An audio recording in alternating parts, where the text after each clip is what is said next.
السلام علیکم ورحمۃ اللہ وبرکاتہ۔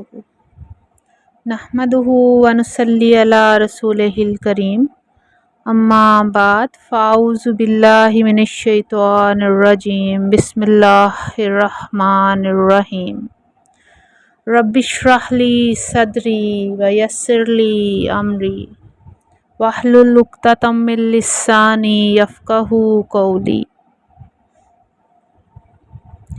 آج ہم ترجمہ اور تفسیر کریں گے سورۃ الفاتحہ کی آیت نمبر 4 کا۔ ایاک نعبد و ایاک نستعین، ایاک صرف تیری ہی، نعبد ہم عبادت کرتے ہیں، و اور ایاک صرف تجھ سے ہی، نستعین ہم مدد مانگتے ہیں۔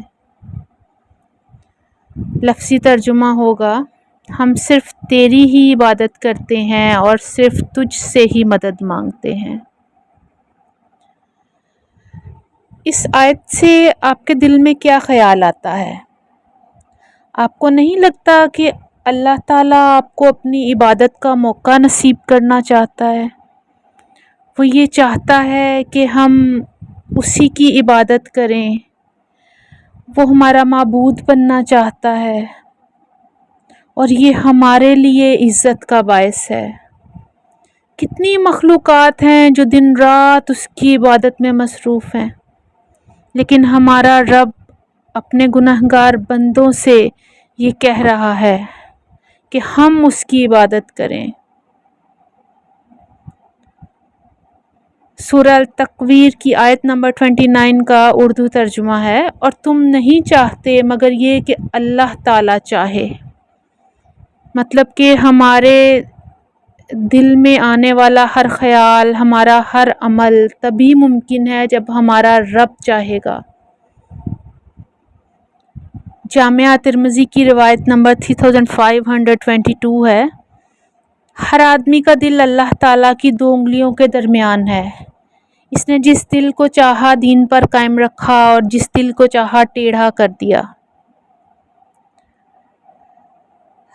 اللہ تعالیٰ کو عبادت کرنے والوں کی کوئی کمی نہیں، بے شمار مخلوقات دن رات 24 گھنٹے اس کی عبادت میں مصروف ہیں، لیکن ہمارے رب کی محبت ہے، اس کا ہمارے ساتھ ایک شفقت کا رویہ ہے، اس کی رحمت کی انتہا ہے کہ وہ چاہتا ہے ہم اس کی عبادت کریں اور ہم یہ اقرار کریں کہ اے اللہ ہم صرف تیری ہی عبادت کرتے ہیں۔ اور صرف تیری ہی عبادت کرنے کا مطلب صرف جسمانی عبادت سے نہیں ہے، بلکہ ہمیں کسی بھی معاملے میں کچھ بھی فائدہ یا کوئی جزا انسانوں سے طلب نہیں کرنی۔ وہ چاہتا ہے کہ ہم انسانوں سے نہ عزت طلب کریں، نہ کسی سے خوف کھائیں، نہ کسی سے تعریف کی توقع رکھیں، اور وہ چاہتا ہے کہ ہمارے تمام اعمال صرف اور صرف اللہ تعالیٰ کے لیے ہوں۔ ہماری سوچ ہمارے رب سے شروع ہو کر ہمارے رب پہ ختم ہو جائے۔ جب ہم کہتے ہیں ایاک نعبد، ہم صرف تیری ہی عبادت کرتے ہیں، تو ہم رب کو اپنا معبود بنا لیتے ہیں، اور معبود کے ساتھ اخلاص یہ ہے کہ سارے اقوال اور اعمال اسی کے لیے ہوں، اور عطا کرنا روک لینا اسی کے لیے ہو، محبت اور نفرت اسی کے لیے ہو، ظاہری اور باطنی معاملات اس کے حکم کے مطابق چلائیں، تو وہ ہمارا معبود ہے، صرف کہنے کی حد تک کام نہیں چلے گا۔ بخاری کی روایت نمبر 6500 ہے، نبی کریم صلی اللہ علیہ وآلہ وسلم نے فرمایا، اللہ تعالیٰ کا بندوں پر حق یہ ہے کہ بندے اسی کی عبادت کریں اور کسی چیز کو بھی اس کا شریک نہ بنائیں۔ بندوں کا حق یہ ہے اللہ تعالیٰ پر کہ جب وہ اللہ تعالیٰ کا حق ادا کریں تو تب وہ انہیں عذاب نہ دے۔ یہ فیصلہ کر لینا تو آسان ہے کہ اے اللہ میں تیری ہی بندگی کروں گا، تیری ہی عبادت کروں گا، لیکن یہ فیصلہ نبھانا بہت مشکل ہے۔ اللہ کی بندگی کے جو تقاضے ہیں ان کو پورا کرنا آسان نہیں ہے، لہٰذا بندگی کا جو اصل حق ہے وہ تبھی ادا ہوتا ہے کہ ہمارے خیالوں میں، ہماری سوچوں میں، ہمارے دل میں دور دور تک ہمارے رب کے سوا کسی کا گزر نہ ہو، ہم جو چاہیں اپنے رب سے چاہیں۔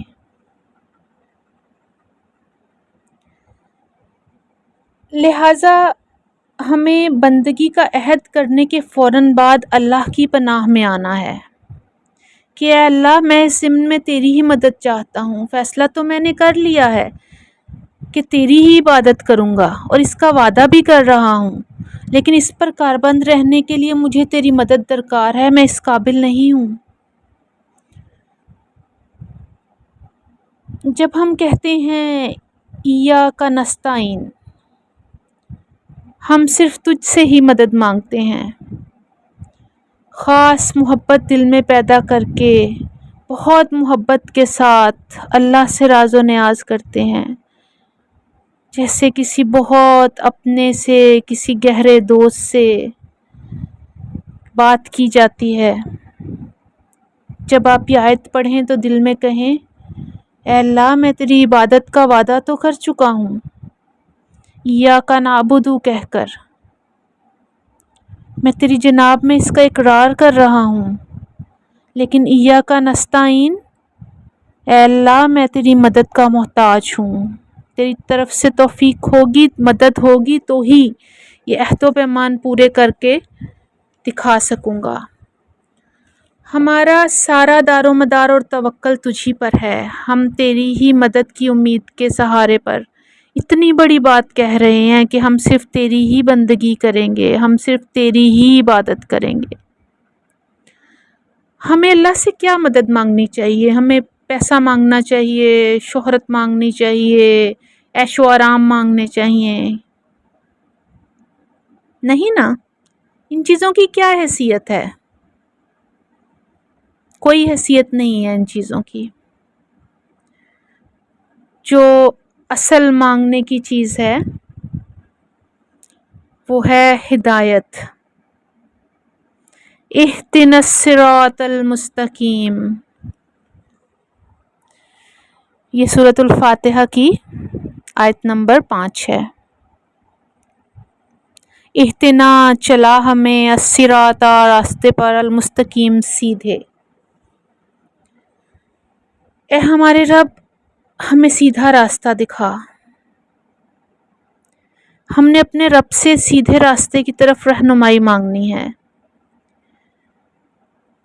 یہ جو زندگی میں مختلف معاملات میں ہمیں سمجھ نہیں آتی کیا درست ہے کیا غلط ہے،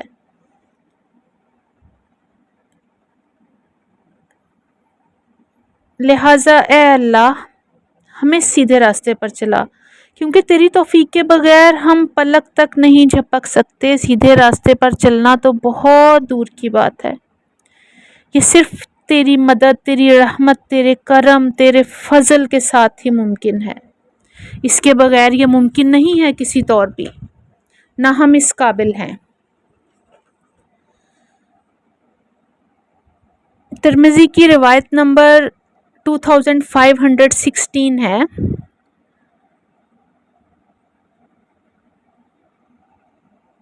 اللہ تعالیٰ کے سوا کسی سے مدد مانگنا درست نہیں ہے۔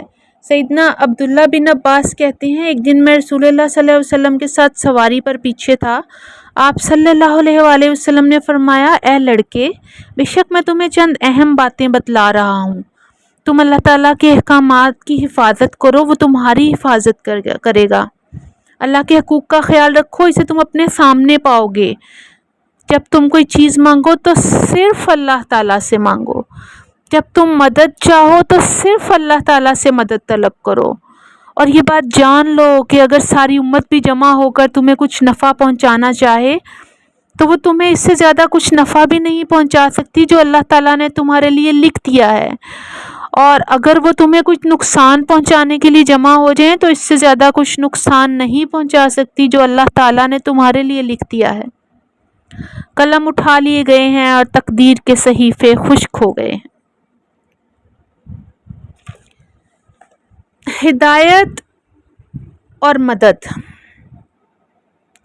صرف اور صرف رب عطا کر سکتا ہے۔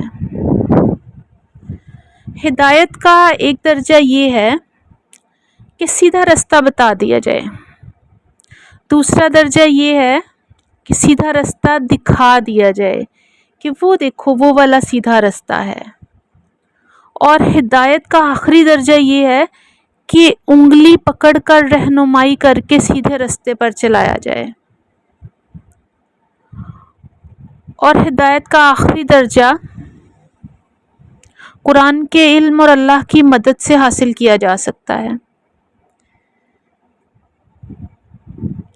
کتنا آسان کر دیا ہے ہمارے رب نے۔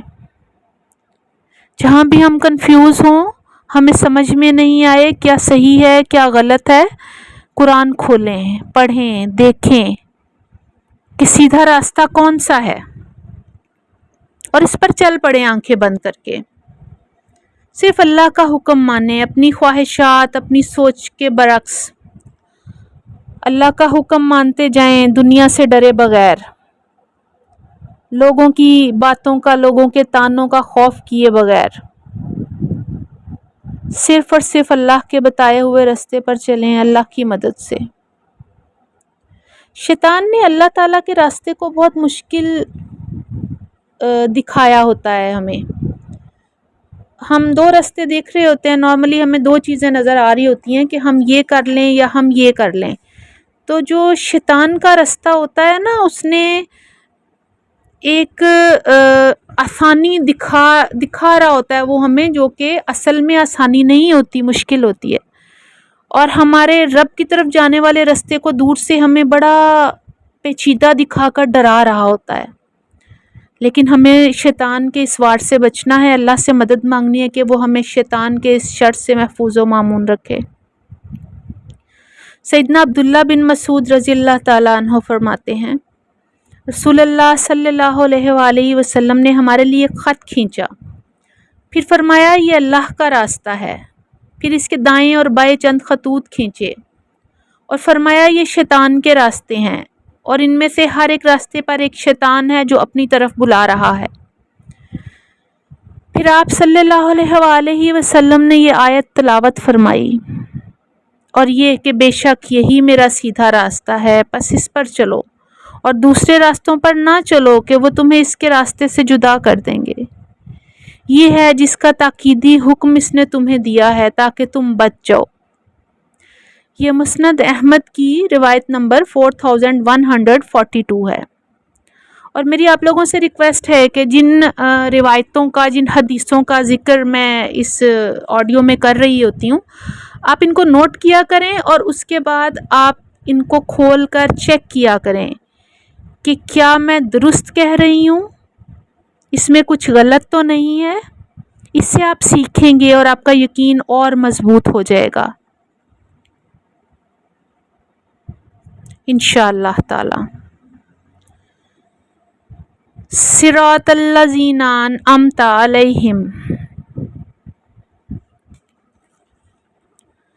غیر المغضوب علیہم ولا الضالین۔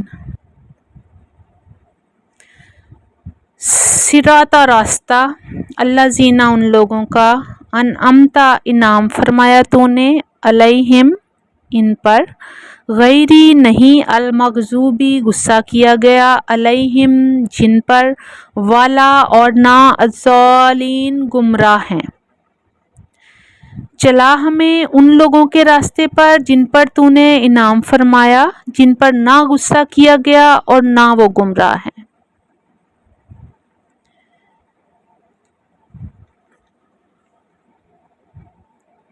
اب ہم اس کی تفسیر دیکھیں گے۔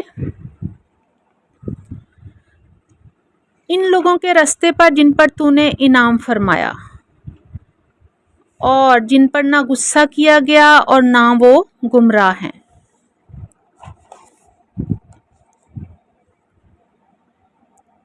اس میں انعام یافتہ لوگوں کا ذکر ہے کہ ہمیں ان لوگوں کے راستے پر چلا جن پر تو نے انعام فرمایا۔ انعام یافتہ لوگ کون ہیں؟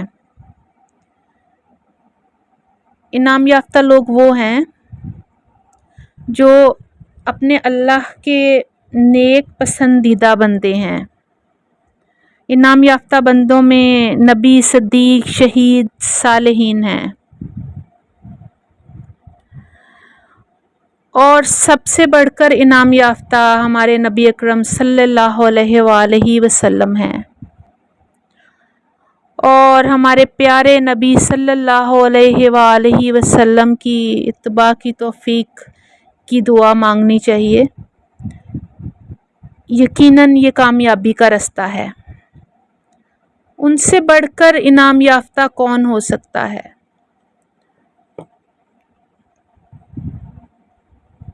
اور جن پر غضب کیا گیا ان میں سب سے پہلے ابلیس آتا ہے، یعنی ان لوگوں کے راستے پر نہ چلانا جن پر اللہ تعالیٰ غصے ہوا یا ناراض ہوا۔ ابلیس نے سب سے پہلے اپنے رب کی نافرمانی کی۔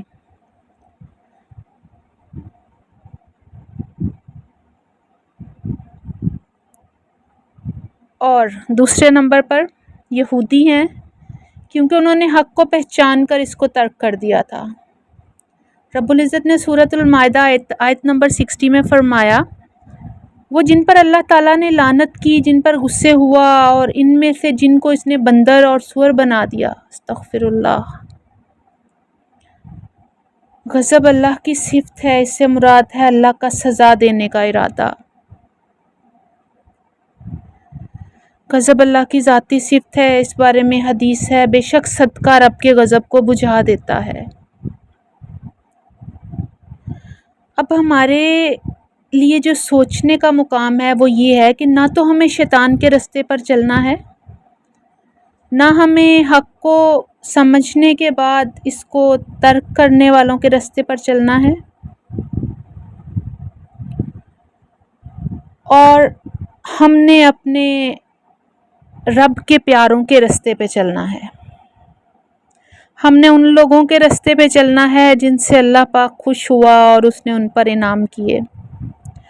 یہ سب اللہ کی مدد سے ہی ممکن ہے۔ انسان بہت کمزور ہے، اس کے لیے ہم نے اللہ تعالیٰ سے ڈھیر دعائیں کرنی ہیں۔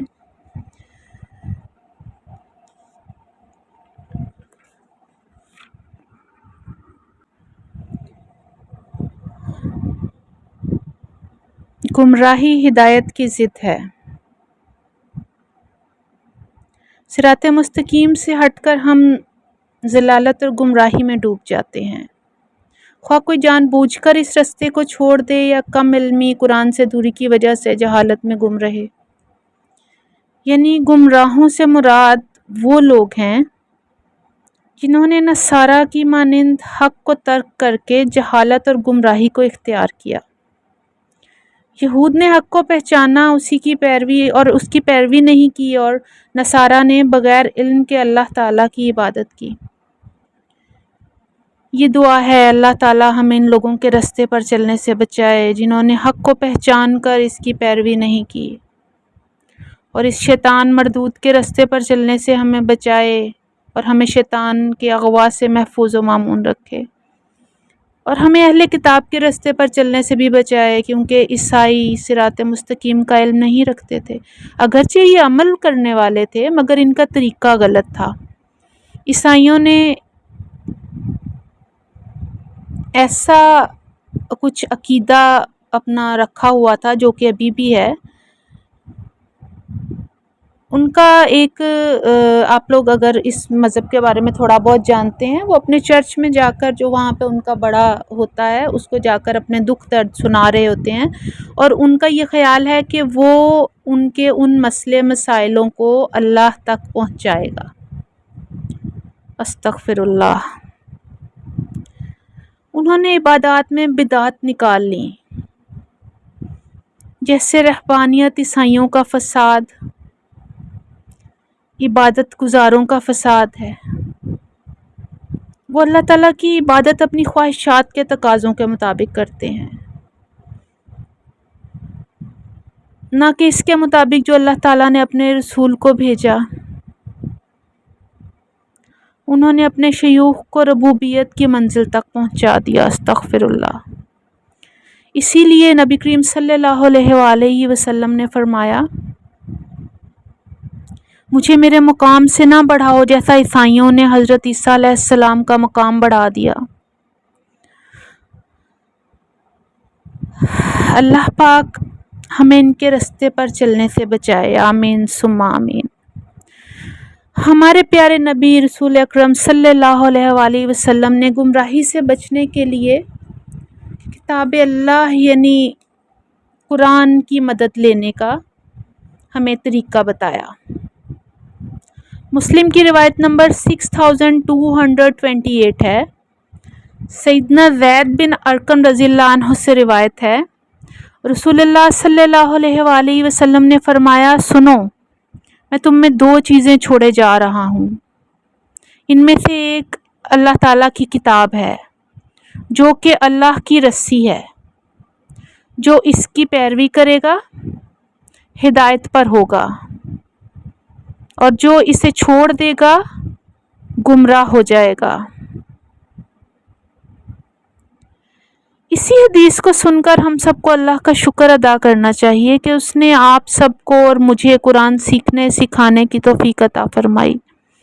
یہ ہمارے رب کی ہمارے لیے محبت ہے، اس نے ہمیں اپنی رسی کو پکڑنے کے قابل بنایا، جس کو پکڑ کر ہی صرف ہم گمراہی سے بچ سکتے ہیں۔ اللہ تعالیٰ آپ کو اور مجھے قرآن کی محبت میں استقامت عطا فرمائے، آمین ثم آمین۔ سیدنا ابو ہریرہ سے روایت ہے کہ رسول اللہ صلی اللہ علیہ وآلہ وسلم نے فرمایا، جب امام آمین کہے تو تم بھی آمین کہو، کیونکہ جس کی آمین ملائکہ کی آمین کے ساتھ ہوگی اس کے پچھلے تمام گناہ معاف کر دیے جائیں گے۔ یہ بخاری کی روایت نمبر 780 ہے۔ الحمد للہ رب العالمین۔ آج ہماری سورۃ الفاتحہ کی ترجمہ اور تفسیر مکمل ہوئی، اللہ کی مدد اور رحمت کے ساتھ۔ اللہ پاک جو کچھ ہم نے سیکھا ہے اس کو ہمیں یاد رکھنے کے قابل بنا اور اس پر عمل کرنے کی توفیق دے، اور اسے دوسروں کو سکھانے کی توفیق عطا فرما، آمین ثم آمین۔ اب ایک نظر ہم سورۃ الفاتحہ کی تفسیر کا خلاصہ دیکھ لیتے ہیں کہ مین کیا پوائنٹ ہیں جو ہمارے ذہن میں رہنے چاہیے۔ اس کے اندر جو سب سے پہلی بات ہم نے ذہن میں رکھنی ہے جب ہم سورہ فاتحہ کی تلاوت کر رہے ہوں کہ اللہ کے نام سے ہی کاموں کا آغاز ہوتا ہے۔ رسول اللہ صلی اللہ علیہ وآلہ وسلم نے اللہ کے نام سے ہمیں کاموں کا آغاز کرنا سکھایا۔ نمبر 2، تمام کی تمام تعریفیں صرف اور صرف اللہ تعالیٰ کے لیے ہیں۔ نمبر 3، شکر اللہ تعالیٰ کے لیے ہے، اور رسول نے ہمیں صلی اللہ علیہ وآلہ وسلم نے ہمیں شکر ادا کرنا سکھایا۔ اللہ تعالیٰ کی رحمت وسیع تر ہے، اللہ تعالیٰ نہایت رحم کرنے والے ہیں۔ اللہ تعالیٰ بدلے کے دن کا مالک ہے۔ ہم اللہ تعالیٰ کی عبادت کرتے ہیں اور اسی سے مدد چاہتے ہیں، اور اللہ تعالیٰ ہی کی مدد سے ہم سیدھے راستے پر چل سکتے ہیں، اور دعا کرنی ہے کہ اللہ تعالیٰ تو ہمیں شیطان کے راستے سے بچانا اور اپنے حبیب صلی اللہ علیہ وآلہ وسلم کے راستے پر چلا۔ یہ تیرا ہم پر بہت بڑا احسان ہوگا۔